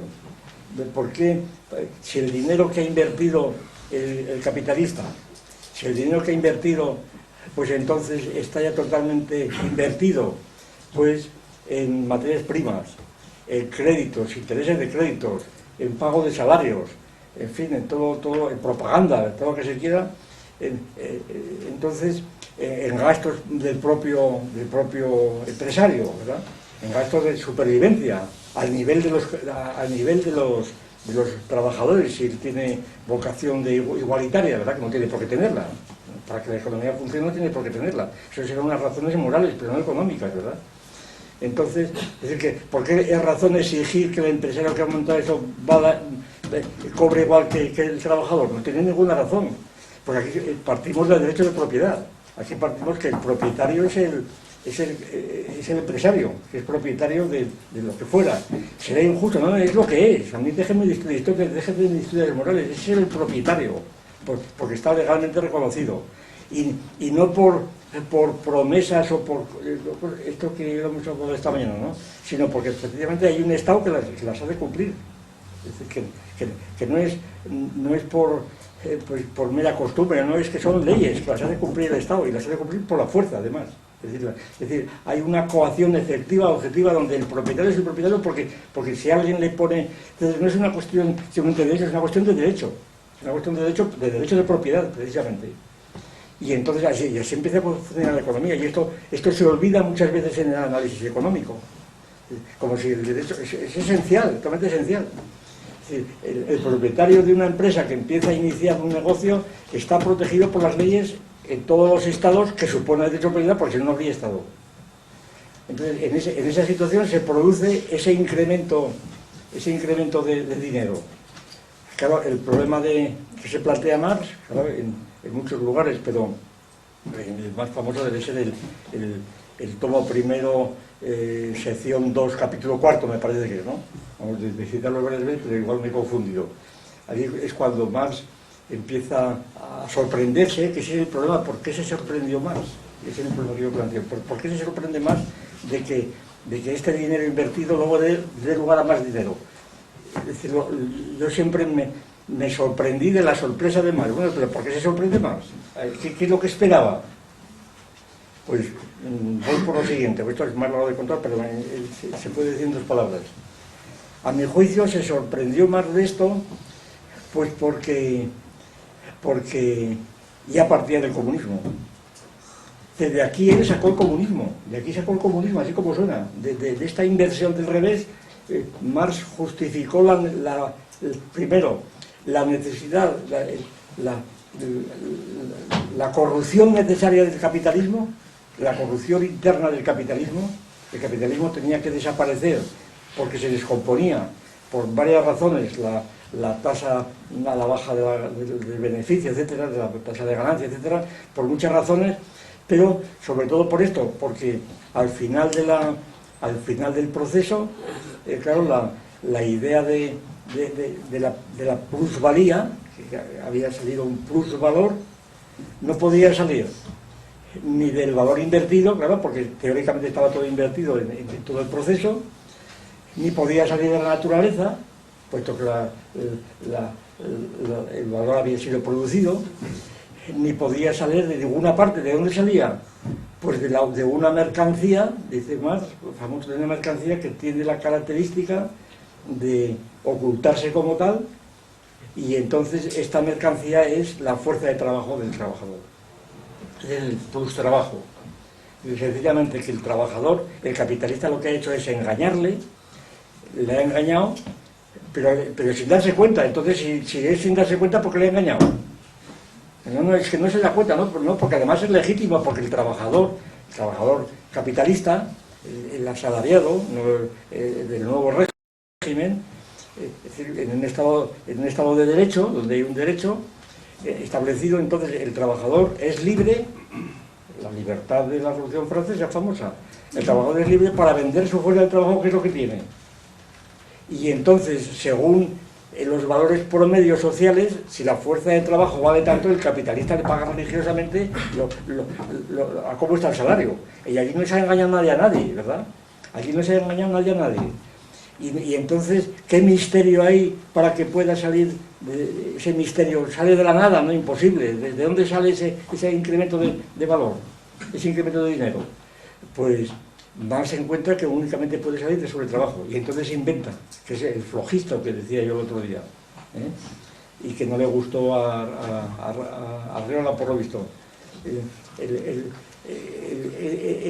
¿De dónde sale ese del sobretrabajo? Es decir, que lo que ocurre en el sistema capitalista es que el trabajador, si recibe una remuneración durante 8 horas de trabajo, bueno, 10 horas, 12 horas, vamos a poner, a las 4 horas ya ha satisfecho su negocio, y entonces el resto de las horas lo ha robado el capitalista, pero sin darse cuenta. Por el sistema, ¿verdad? Y el otro tampoco se da cuenta porque es justo. El otro se da cuenta que cobra mucho menos que el otro. Es lo único que sabe. Y eso es escandaloso. Él ha trabajado mucho y sin embargo está siempre sometido a esa ley de bronce, pero sin embargo el otro la gana más. Pero claro, pero eso no es injusto. Eso, desde el punto de vista económico, no es injusto. Es lo que tiene que ser. Porque si el capitalista da más dinero, se arruina el camino. Por lo menos gana menos y no tiene por qué ganar menos. Porque entonces, ¿para qué quiere invertir? Es decir, que entonces hay aquí un asunto sumamente oscuro que está en el origen de toda la teoría del comunismo. Entonces, lo que viene a decir Marx es que la única, y Marx acierta yo creo, dice, la razón es el derecho de propiedad.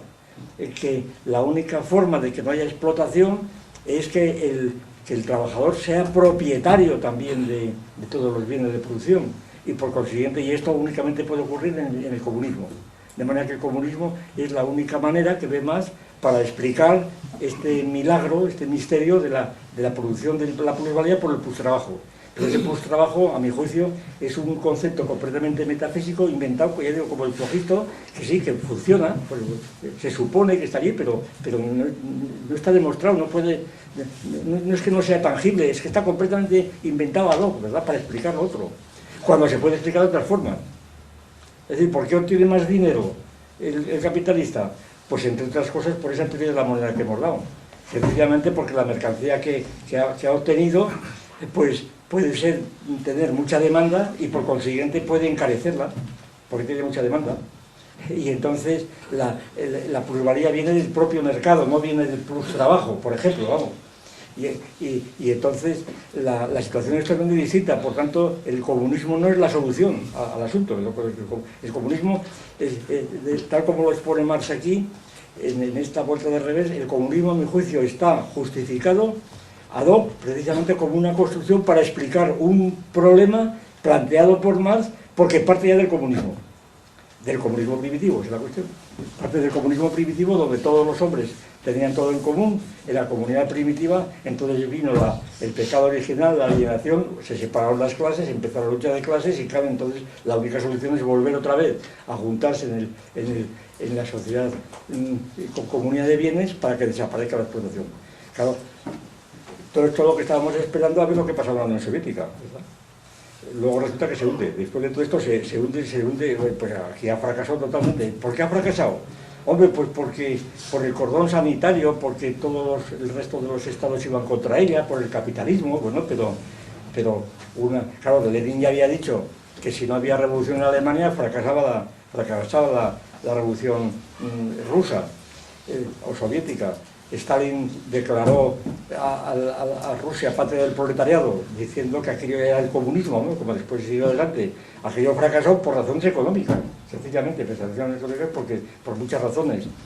Y entonces la idea de la economía comunista, pues a mi juicio es una invención, completamente una invención mística, fundada en la alienación, la comunidad primitiva, que está luego tratada de explicar económicamente, que ha tenido una fuerza terrible, ¿verdad? Porque las posibilidades de convicción y de asociación de todas las reivindicaciones, que sigue presente, por ejemplo, en las disputas que actualmente vemos de sindicatos contra empresarios, parece que el empresario es una figura de un extorsionador, un tipo miserable, ¿verdad?, que está explotando a los trabajadores, mientras que los sindicatos son los que tienen la razón, son los buenos, los otros son los malos. Bueno, esa es la idea que se tiene hoy día.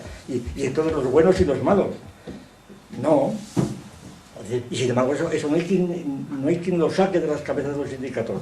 De hecho, ¿qué ocurre en los sindicatos?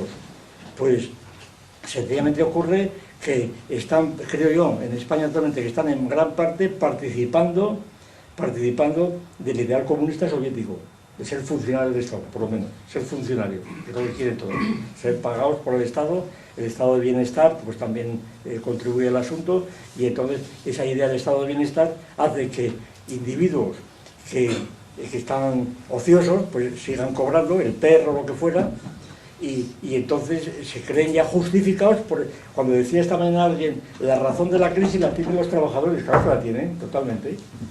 Bueno, esta mañana lo decía un economista, Arriola, eso lo decía Arriola, además, lo tiene, porque naturalmente que la tienen, eso, claro, la tienen los trabajadores, ¿por qué? Porque han convertido los sindicatos de ser sindicatos de clase, que decían en el época de Marx, en una serie de mutualidades donde lo que quieren ser funcionarios. Y entonces, claro, es decir, no quieren absolutamente alterar el orden del Estado, al revés, todo lo contrario. Quieren un Estado de tipo socialista, en donde sencillamente pues todo el mundo pues tenga los mismos derechos. Somos el Ministerio de Igualdad, todos somos iguales, ¿sabes? Todos somos iguales. Y ya está, y no se define lo que es la igualdad, todos somos iguales, y entonces ¿qué pasa? Pues lo que pasó en la Unión Soviética. Es decir, que todo esto, a mi juicio, si la Unión Soviética hubiera seguido en pie, hubiera sido muy distinto, no solamente por el apoyo que prestaría a los sindicatos y demás, a los trabajadores, por el apoyo que prestaría para exportar su revolución, que al mismo tiempo tenía efectos económicos, sino también porque era una especie de espejo donde más o menos la gente pensaba si aquello fuera bien, pero es que se ha hundido, y sin embargo es como si no, la gente sigue con los mismos esquemas totalmente triviales y elementales del llamar, enteramente con los mismos esquemas, oyendo hablar con esta seriedad de burro, perdonen, que ponen los jefes sindicales cuando hablan en público, ¿verdad? Es una monotonía de ideas, este señor con las barbas, este señor de la UGT y el otro, el Toxo y no sé cómo, ¿verdad? Claro, ¿qué pensarán estos hombres? Porque esto ya no leen ni el capital ni nada, esto ya están viviendo de rentas, y entonces están allí metiéndose como los empresarios. Claro, como si los empresarios fueran una especie de ratas que están allí explotándoles, pero coño, montarles la empresa a vosotros. Entonces protestan cuando una empresa se deslocaliza y se marcha a otro país, ¿verdad? Y los deja así, ¿verdad? Es que no hay derecho, coño, pues cobrar menos. Es decir, que no tienen actitud política los sindicatos, están conchavados con el gobierno, de hecho las huelgas están muy controladas, es decir, la situación es totalmente, es una especie de complicidad entre el gobierno y los sindicatos. ¿Por qué? Porque tienen ahí un voto cautivo, sencillamente. Aquí tienen un voto cautivo, les dan de vez en cuando y entonces están contentos, lo doran un poco con terminología socialdemócrata y eso es.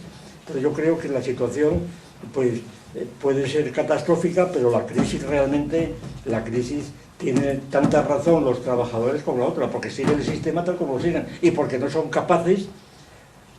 Y además tienen la insolencia de considerarse iguales a los empresarios cuando son distintos porque no saben, esta vez no lo decía también alguien, porque para ser un empresario hace falta tener no solamente una audacia y demás, sino unos conocimientos, tiene que saber unos conocimientos y tiene que saber muchas cosas, ¿verdad?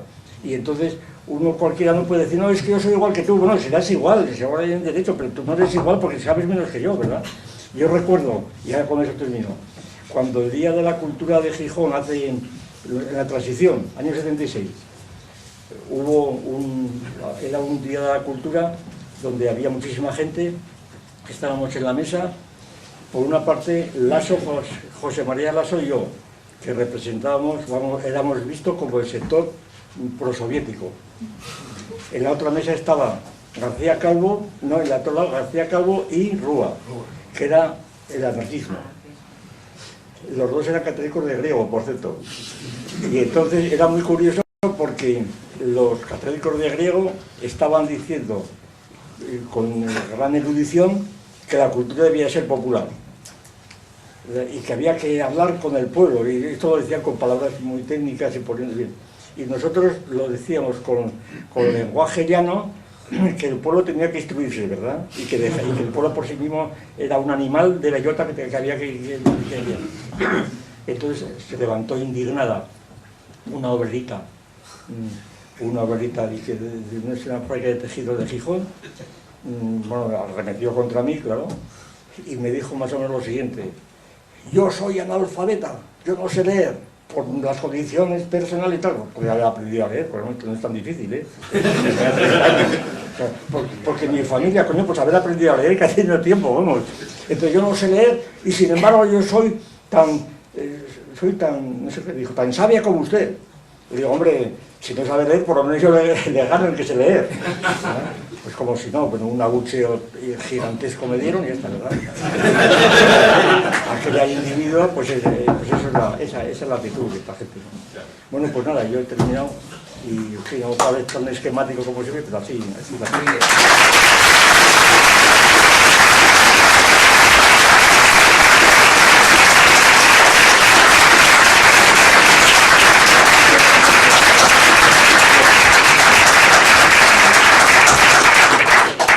Bueno, pues entonces, tras la conferencia de clausura, procede cerrar estos 15 encuentros de filosofía y lo vamos a hacer recordando mínimamente pues a una persona que participó desde el principio en los encuentros de filosofía, pero que falleció en el mes de diciembre, lo acaba de mencionar bueno ahora, que fue José María Lasso. Entonces José María Lasso ya no pudo asistir a los encuentros anteriores por la enfermedad que tenía, pero ahora ya evidentemente pues ya no está entre nosotros y entonces pues es casi obligado en unos encuentros en los cuales él siempre participó en Gijón e interviniendo en prácticamente todos los encuentros, pues tener un recuerdo para él en este momento.